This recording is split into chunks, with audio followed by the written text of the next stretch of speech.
STOWE, Vermont. A funny thing happens every November in the Boston Globe newsroom. My editor mentions that our annual ski issue is coming up, and I make like one of David Copperfield's rabbits and magically disappear. I bear no ill will toward skiing. I have fond memories of sitting in ski lodges and eating nachos, as one does on a ski weekend. But the problem with going skiing is that eventually I'm expected to clip horribly uncomfortable boots to a pair of waxed-up planks and go down a hill in the frostbite-inducing cold. I'm convinced this sport is the brainchild of some sort of Arctic Marquis de Sade. I'm not saying this as a passive observer. I was a member of my high school ski club, which meant that I climbed on a bus every Monday night, snowplowed my way through a couple of rounds on the bunny hill, and then retired to the lodge with a plate of nachos while watching Designing Women. Like a peacock in a parka, I left every ski tag on my jacket through the season, hoping the paper plumage gave the colorful illusion that I was tearing up the slopes. Looking back now, I regret not using my time more productively, although on the plus side I had a chance to watch many epic Julia Sugarbaker takedowns.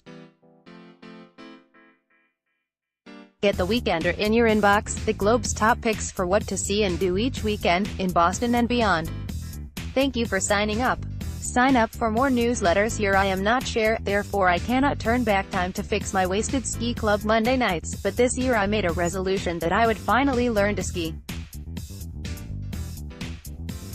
I found myself in Vermont at the lodge at Spruce Peak, formerly STOWE Mountain Lodge, last month with a pair of waxed planks under my uncomfortable boots and a ski instructor at my side. I was taking 2 days of lessons and I was determined that I would come away like a latter-day Spider Sobek, but hopefully without Claudine Longit in the vicinity. "Let's see what you can do," said my instructor Rick Sokoloff. I wanted to tell him what I could do was eat nachos and watch Designing Women. Instead I pushed the waxed planks toward a whisper of an incline called Inspiration and gradually slid down. He quickly took me to the next trail, called Easy Street. Small children whizzed past me, without falling, and this is where the lesson began. Instead of snowplowing, he showed me a technique that involved skiing from left to right, zigzagging down the trail. My skis were parallel and not in the familiar V position. It was a glorious day. The temperature was in the 40s and the snow was soft. I was picking up on the technique, slowly. "Just swish from side to side," he offered. "If there's one thing I can do, it's swish," I said enthusiastically. We then advanced to the next trail, also green, called Meadows. Finally, a trail that didn't sound like a child's board game. It was steeper, but not in a way that made me wish I was wearing an adult diaper. I may have fallen a couple of times. I guess my swish was not on point, but by the end of the lesson Sokoloff told me I was much improved. The next day we would try a more difficult trail.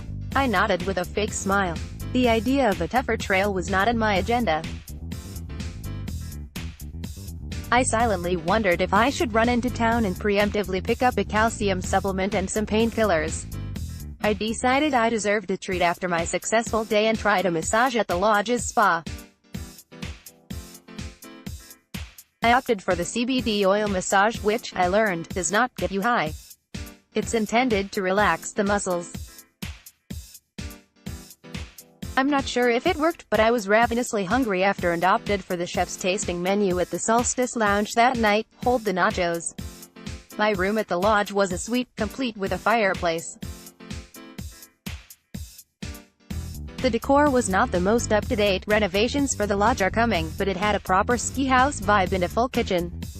On day 2 of my lessons I arrived ready to build on my already impressive new cadre of skills. The temperature had dropped 20 degrees from the day before, so the snow had gone hard and crunchy. At least that's the excuse I used when I met up with my instructor and appeared to have forgotten everything I had learned the day before. I had somehow regressed. Perhaps the CBD massage had relaxed my muscles too much. This is how it continued as I made my way down the mountain. Swish and teapot, swish and teapot.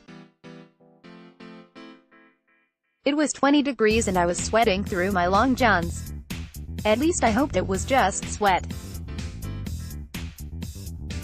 After a couple of hours of refreshing my meager abilities, Sokolov decided it was time for me to take the gondola up Mount Mansfield, which is the highest mountain in Vermont. Despite the imposing altitude, he assured me that there was an easy green trail called Toll Road that I could ski. As we rose up 3,615 feet, but who's counting, I was wondering if my life insurance policy was paid up. A funny thing happened when we skied to the start of that easy green toll house trail. It was closed. "You're going to have to go down the blue trail," Sokolov informed me. I informed him that there was no way in HE double hockey sticks that I would be skiing down a blue trail, especially one called Lookout Drop. It reminded me of the Grand Canyon with snow. This exchange went on for a few minutes. When I realized there was no choice in the matter, I took a deep breath and began.